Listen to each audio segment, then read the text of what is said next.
আগে যে শিক্ষাগুলো আমরা অর্জন করেছি তাতে হয়তো আমাদের মনোভিত্তি এই চিন্তার মাঝে ছিল না। আজকে সমাজে যে শিক্ষাগুলো আজকে চলে, দেখবেন একটা স্বর্ণশিল্প থেকে আরম্ভ করে বহু কর্মস্থানে অসৎ চিন্তাভাবনা মানুষের মনের মধ্যে বেঁধে রয়েছে। কিন্তু সে সময় হয়তো যে শিক্ষা তারা গ্রহণ করেছিলেন সেটা হয়তো আজকে একটা টেকনোলজি, আর সে সময় তারা ছাড়া এই শিক্ষা অর্জন করেছিলেন সে শিক্ষা আজকে সমাজ থেকে সরে যাবে। কারণ এরা যে শিক্ষাটা এই সমাজে ব্যাখ্যা করবে সেটাই পরম শিক্ষা। আমি দীর্ঘ 30 থেকে 32 বছরের উপরে এই স্বর্ণশিল্প থেকে আর বহু কিছুর শিক্ষা হয়তো অর্জন করেছিলাম, কিন্তু আজকে যাদের কাছেই যাবেন তারা এক ঢল নেমে পড়েছে। একদিকে যেমন স্বর্ণশিল্প, সেখানে আপনার পুরনো শিক্ষা এই সমাজে চলবে না, কারণ তারা আপনাকে শিক্ষা দেবে সে এরা যে আধুনিক শিক্ষা এই সমাজে করে যাচ্ছে সেটা হচ্ছে সমাজ লোটার, সেভাবেও চুরি করো, এটাই তো একটা পরম শিক্ষা এই সমাজে নেমে পড়েছে। আর এই শিক্ষা থেকে আমি বহু কিছু শিক্ষা দেখেছি এই সমাজে। একটা তামা পিতল বহু লাইনের, সেখানে কোটি কোটি টাকা অর্থ তারা লোটে এই সমাজ থেকে। গরিব আর মধ্যবিত্ত তারা এই দেশের মাঝে আর এই সমাজে চলে একটি পরম শিক্ষা, যেটা হচ্ছে অত্যন্ত তাড়াতাড়ি অর্থ সাহারা এসে যাক, এটা একটা শিক্ষা। ছেড়ে শিক্ষার গুণাগুণ এরা বসে গেছে। আজকে দেখবেন বর্তমান সময় এটাই চলছে। দেখবেন পুরনো সময়ে যে শিক্ষাগুলো হয়তো আপনি গ্রহণ করেছেন সে শিক্ষা এই সমাজে চলবে না। আর সেক্ষেত্রে যদি আপনি ডাক্তারি সমাজেও যান, বহু কিছু ঘেঁটে তারা আপনার শিক্ষা গ্রহণ করবে না। আর বহু কিছু জায়গায় দেখবেন এগুলো পরিণাম এসে গেছে। আর বাংলার মাঝে তো চলছে একভাবে লোটা। ভারতবর্ষের মাটিতে মানুষ শেষ সময় তারা কাটিয়ে গেছে, তারা শিক্ষা অর্জন করেছিলেন। কেউ বই পড়ে শিক্ষা অর্জন করেছে, আবার কেউ ঘুরে আপনি জ্ঞানের মাঝে শিক্ষা অর্জন করেছে।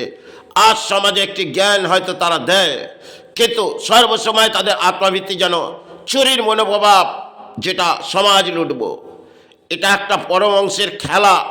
কারণ নেমে পড়েছে এই সমাজে। আপনি তাদেরকে ব্যাকফুটে কিছু বলুন, কিন্তু আপনার বিপরীত ঢল নামবে। আপনি সৎ কর্ম নিয়ে লড়াই করুন, এই অসৎ ব্যক্তিগুলো পরিণাম এসে গেছে, তাহলে তাদের আপনি এই সমাজে রুখতে পারবেন না।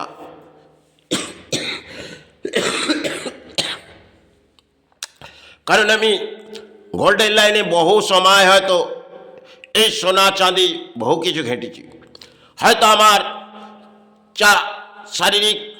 শারীরিক ওজন নয়, তার থেকে বেশি অংশের হয়তো গোল্ড আমি ঘেঁটেছি, এবং বহু কিছু চাঁদি এবং গোল্ড প্লাটিনাম বহু রকম কাজ হয়তো করেছি। সেক্ষেত্রে সময় ছিল, আবার পথে বসে ধূপবাতিও বেচেছি। কিন্তু সেগুলো আমি যখন দেখলাম এই ধর্মের ধূপে সেগুলো একটা মায়ের ছবি, একটা গুরুর ছবি, এটা সমাজ পরিণাম আসছে, তখন হয়তো ব্যাখ্যা বললাম, কিন্তু এটা গ্রহণ করবে না। আবার তাবা পিতল, সেটাতেও পথ হাঁটলাম, সে দেখলাম গরিব মানুষকে এই সমাজ কিভাবে লুটছে। কারণ এই তাবা পিতলের যখন কেউ বিক্রয় করে তার মূল্যবৃদ্ধি থাকে না। আর এটা মূল্যবৃদ্ধি হয়তো ভারতবর্ষের মাটিতে নেই, কারণ এটা একটা যেন ঢল নেমে পড়েছে। আর বড় বড় অর্থনীতিবিদ যারা 10 বছরের মধ্যে কোটি টাকার মালিক এই বাংলার মাঝে, দেখবেন যারা এই সমাজ লুটছে তাদের কাছে তো কিছুই ছিল না, আর তারা 10 বছরের মধ্যে কয়েক কোটি কোটি টাকার মালিক। বাহ, এক অদ্ভুত খেলায় প্রকৃতিতে নেমে পড়েছে। কারণ সমাজ লুটো, তাই এই সমাজে আসবে কি? এই সমাজে হয়তো কলির রাজ্যে আমি প্রবেশ করে বহু কিছু দেখেছি এবং দণ্ডও পেয়েছি।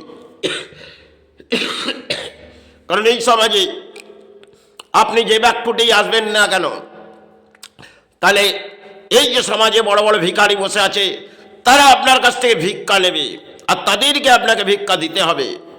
কারণ আপনি যদি জ্ঞান অর্জন করে থাকেন, সে জ্ঞান সমাজ থেকে সরিয়ে দিন, তাদের গুণাগুণ জ্ঞানগুলো নিন। বাহ, অতি ভয়ঙ্কর হয়তো এই কলির রাজ্যের মাঝে আমি কাটিয়েছি। তাই আজ আছে, কাল সেই চরণে চলে যাব। কারণ একটা ভুলের পদ্ধতি আজ হয়তো জীবনে কাটিয়ে যাচ্ছি, সেটা হচ্ছে ডাক্তারি সমাজ।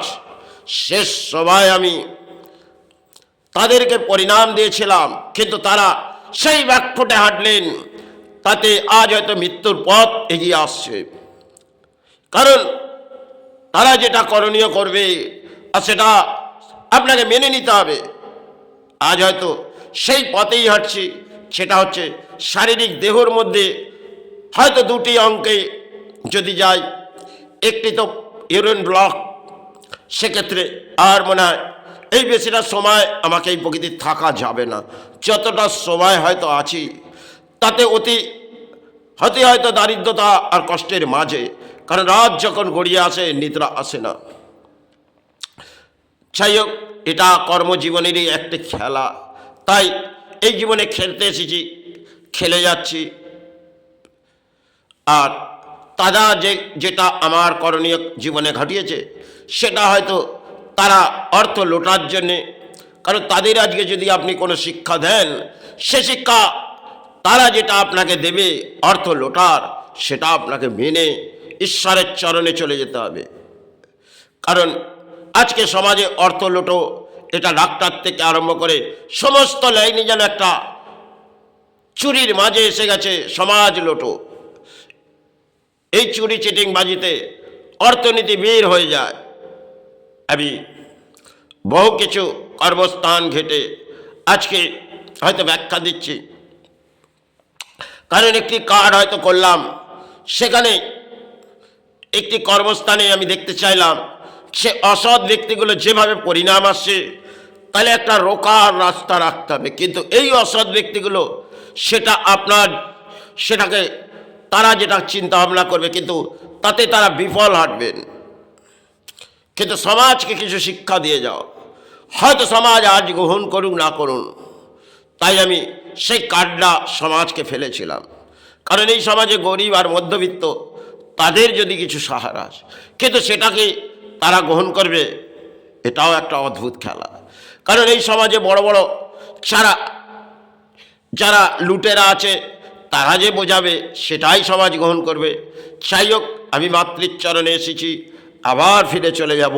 সবাই হয়তো গড়িয়ে আসছে, তাই সমাজ গ্রহণ করুক না করুক, এ নিয়ে আমার কিছু যায় আসে না। এসেছি চরণে, ফিরে চলে যাব সেই চরণে। আজ আছি, কাল মুক্তি যেন মা দেয়।